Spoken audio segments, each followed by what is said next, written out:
Here we are. We're live from the show floor at Infosecurity Europe in London at the Excel. Dror, it's great to see you. Great to see you again, man. I know, we have such good conversations, and I appreciate you taking time with me out of the busy event. It's been 3 days of goodness, has it? It's been 3 days of non-stop conversations, presentations.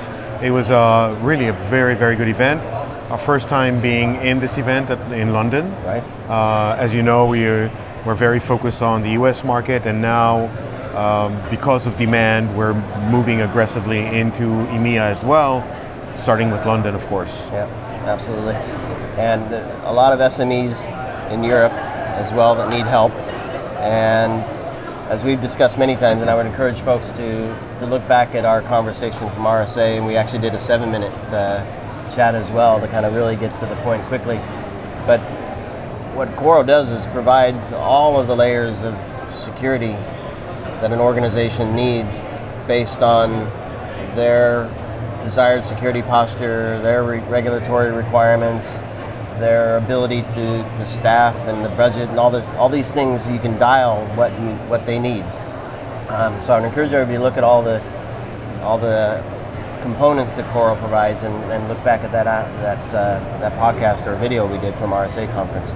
But maybe just a quick overview again, the elevator pitch to kind of set the stage, and we're going to get into some interesting things about the different markets. So CORO is the only platform that was designed from the ground up to cater to mid-market and small businesses, unlike the entire industry that is around us here that is focused on the enterprise and tries to shove an enterprise product down a mid-market company or an SMB's throat. We are very focused from day one on building the right product with the right features for that market that helps them protect their users, the endpoints they use, the networks they're connecting through, the cloud services, the email, the data, all in one platform, one dashboard, one endpoint agent, nothing to, very, very easy to use and very powerful security that even a very lean IT team, let alone a cybersecurity team, can manage on their own. Right. And we talked about this briefly before as well, but bringing an enterprise product down to the mid-sized market serves the provider. Absolutely. not the customer. Absolutely. I always say that this entire industry is happy to take the mid-market or the small businesses companies' money, but not so happy in building the right product for them. And that's where we come in. We've built something from the ground up that is designed for them, that makes their lives so much easier and lets them focus on their business and not worry about cybersecurity. Yeah. So let's talk about some of I'm sure there are a lot of similarities, but some differences as well in the different markets. And of course the US is huge, right? And there's some nuances in terms of like privacy regulations, but there are some general guideline lists that organizations can follow. When you get into Europe, it's a little more dispersed, different regulations as well. What are some of the differences you're seeing as you approach this market?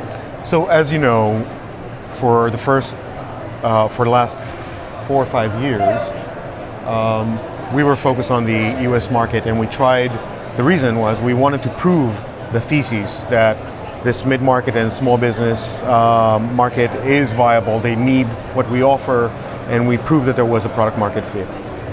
The European market actually has a bigger SMB community. As a matter of fact, it's almost by an order of magnitude bigger. This entire economy in Europe is based on mid-market and small businesses. There are enterprises, but they are much fewer than in the US. So I think that from a product market fit, there is a phenomenal product fit here. What's different here is a few things. First off, of course, data residency. We had to open a data center here in the EU to make sure that we as CORO, comply, and as such, our customers will comply with local data residency and privacy regulations. And this is for things like email and for email, for cloud, because we do inspect files, we do inspect emails, so nothing could leave the EU. And with opening a data center here, we were able to do that.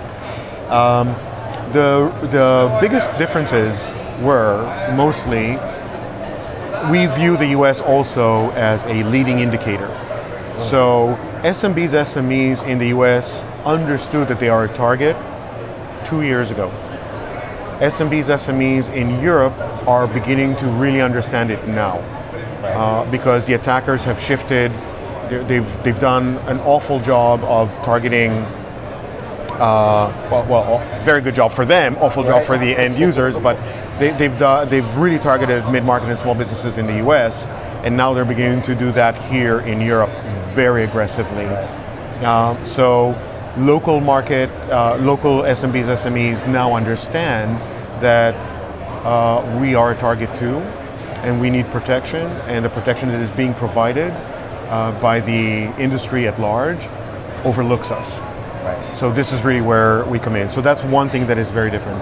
The second thing that is very different is there are nuances around privacy regulations and residency regulations in different countries. And there is always the challenge that we're now working through in being able to analyze different languages. So the US, one language for 350 million people. Even just figs, just throw figs in, and that's a fun one, right? And French, here, German, here you have 4 major languages and then 35 others. So it makes it very challenging, and of course... And we're talking about things like ransomware. Exactly, so we're talking about ransomware, phishing, spear phishing, HTTP insertions, things of that sort, that now our engine needs to learn how to deal with multiple languages. And we're very happy to say that it's doing it much faster than we had expected because the volume is so large. So we're very serious about the European market. We've built a data center in Germany. We've built a very nice team here in London. We have about 30 people here right now. We expect it to double by the end of this year.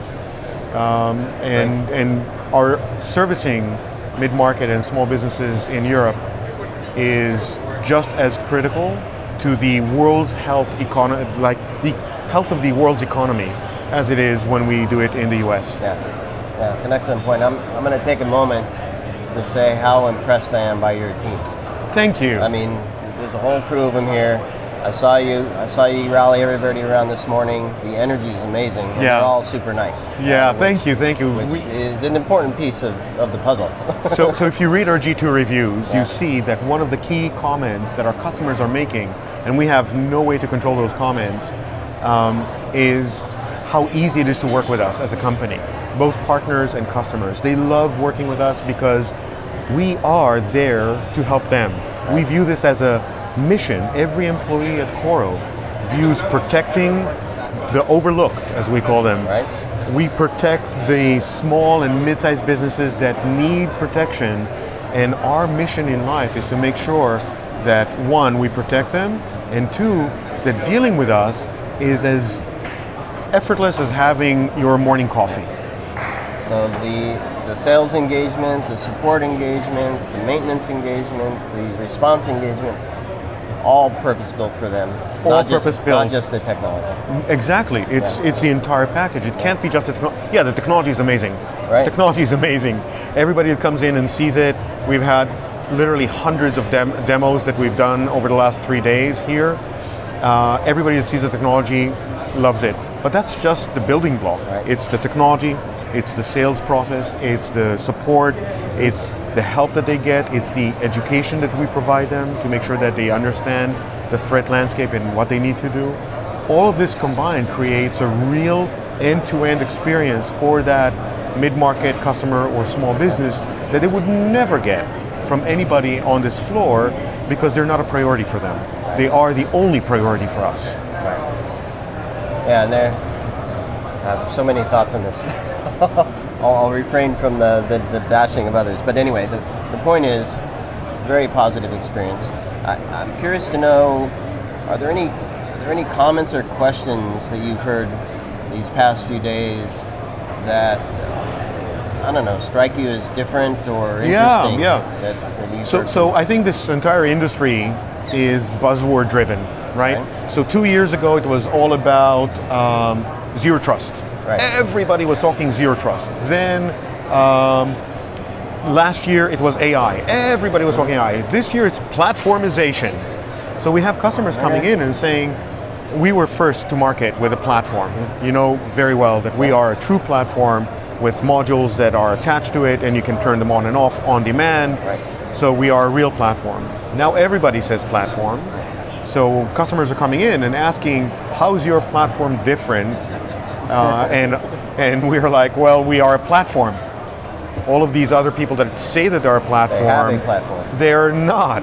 They are a product that now changed its name to a platform. And I'm not going to name names, but some of the stories I hear, like there is one company that is an endpoint company that shall remain unnamed that says that they are now a platform, but if you want cyber email security, they're actually selling somebody else's email security, and it's two different products. How is that a platform? Right. Yeah, well, so many moons ago, I built a platform from the ground up to host, I built a SIM to host security management across a bunch of products.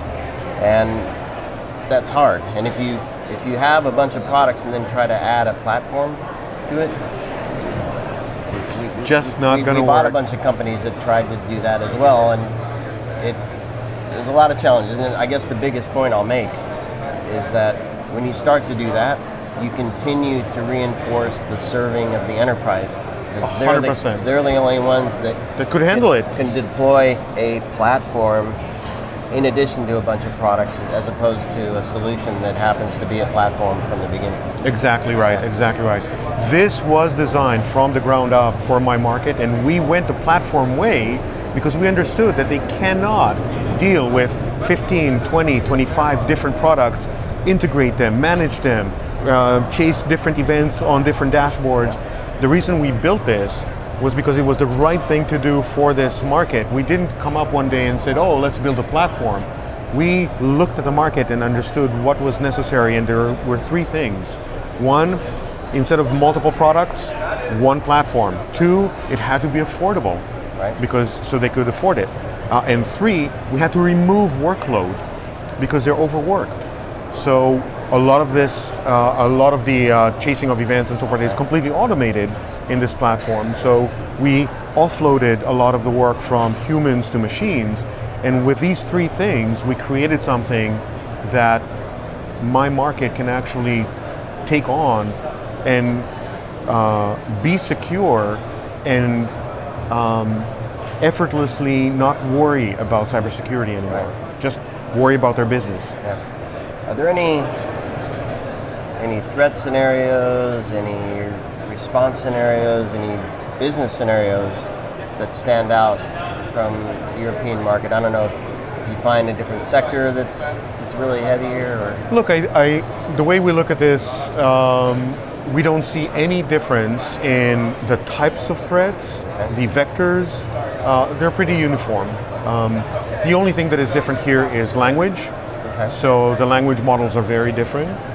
And what we haven't seen in Europe that we have seen in the US a lot of, and we think that it's coming, is very aggressive attacks on the education sector. Okay. Where you see in the US, I'm sure you see every week almost, either a school district gets shut down or a school gets ransomwared and sends all their students home. We haven't seen as much of it here yet, but we know whatever happens in the US ends up making it here because the attackers learn what works and just import it into this market. Right. So I would expect this to start happening here as well. Yeah, and they expand their business too. It's a business. Sadly. We know cyber attacks are a business, big business, multi-billion, tens of billions of dollars a year. People profit off of it. It's a business, and some of these organizations operate like corporations with a hierarchy and a bonus structure and salary plans for those who excel and all kinds of things. This is a big business, and learning in the US and focusing on the US and getting something perfected from a hacker's perspective, from an attacker perspective in the US, and then importing it or even renting it out into the European market is very common. So a lot of what we're seeing in the US as what we call novel attacks then very quickly become commoditized and then become attack as a service, and then anybody here in Europe can rent the service and deploy it here very easily. So what we've seen on the education front in the US that has spiked tremendously over the last 18 months, I would be, I think we're going to see a lot of this here in Europe as well. Yeah. So one of the things that Marco and I kind of pulled out from this event is this idea of making difficult decisions, especially when budgets are really tight. And that's this group here that we're talking about, the SME, SMB space, where, but even the larger ones have this challenge of, let's pick healthcare. Do we provide a better service of care to the patient, or do we invest in cybersecurity? In education, do we provide more educational resources, or do we invest in cybersecurity? And that trade-off, it's a hard one to begin with, but then the folks have to answer to others, right? Well, how much did you buy new books for the school? Did you buy online training stuff for the school? What's your view on that? And I don't know if you've heard any conversation or had a kind of conversations where people are trying to make this very difficult decision. Every day, especially when it comes down to mid-market and small businesses, the reason we created a platform that covers practically everything they would need from a workspace security perspective was because what we've discovered was that they played what I like to call threat roulette. Right. Where basically they say, I only have this much budget that was given to me by the Board of Ed or by the hospital, and I was given this much budget. I need to protect this organization as best as I can with this little budget. So I'm going to make my bets on where I think the bad guys are going to come from. Right. And I'm going to buy a product and run a product in that space to try to protect that area, hoping that the attackers won't come through the back doors that I've left wide open. And the reason I call it threat roulette is because sometimes you win, sometimes you lose. Sometimes you place the bets in the right location, and then sometimes an attacker comes in from an area you haven't expected and cripples a school, cripples a hospital, cripples a business. And when you look at a mid-market or a small business, an attack is an existential threat. When you look at an enterprise, if they actually get breached, they have a team, they have a PR team that's going to deal with the aftermath, they have a legal team, they have insurance, they have a black team, they have a red team, they have a disaster recovery team, they have a crisis management team. They'll be okay. Right. When a small business gets hit, or a mid-market business gets hit, and a logistics company can't move its trucks, or a small school can't get their students into the school, that is detrimental. And if you can't move your trucks for 3-4 days because ransomware crippled your servers and you don't know where to send them, that's the end of the business, because your customers are not going to be too happy about that, and they're not going to stick around. So these kinds of decisions are everyday decisions, and the reason we priced CORO where we priced it was to remove that decision. You don't need to think about the cost because it's so affordable that you no longer need to play the threat roulette. You can get the entire coverage without worrying about it. But the whole concept of placing your bets on what area the attackers will come from is extremely common in mid-market and small business, because unlike the enterprise, they don't have the huge budgets that basically say, go buy to your heart's content. We had a big a CIO of one of the big banks in New York tell us that he doesn't have a cybersecurity problem, he has an imagination problem. Anything he can imagine, he can go out and protect against. And my customer is completely not in that world. Right. And they don't want to play at the high roller table. No, they can't. One bet, that's it. That's it. One bet and that's it. and no guarantee that they're safe anyway. Exactly. Well, Dror, it's always a pleasure chatting with you. Thank you so much for taking the time. It's great to see you here in London, and I'm sure the folks here that run small and medium-sized businesses are happy you're here as well. Yes. And if you're here at Infosecurity Europe for the final day, please do connect with Dror and the team. I'm serious when I said they're a fantastic crew. So come see the green shirts and the nice blue, super tall, multi-screen booth that they built, which is pretty incredible as well. And if you can't make it to Infosec in London, check us out on our website, coro.net. Very good. Thanks everybody for watching and listening, and hopefully more from CORO. They're doing some really good stuff. So we'll catch you again. I think maybe in Las Vegas. Maybe in Las Vegas. Maybe we'll see you there. Very good. Thanks everybody.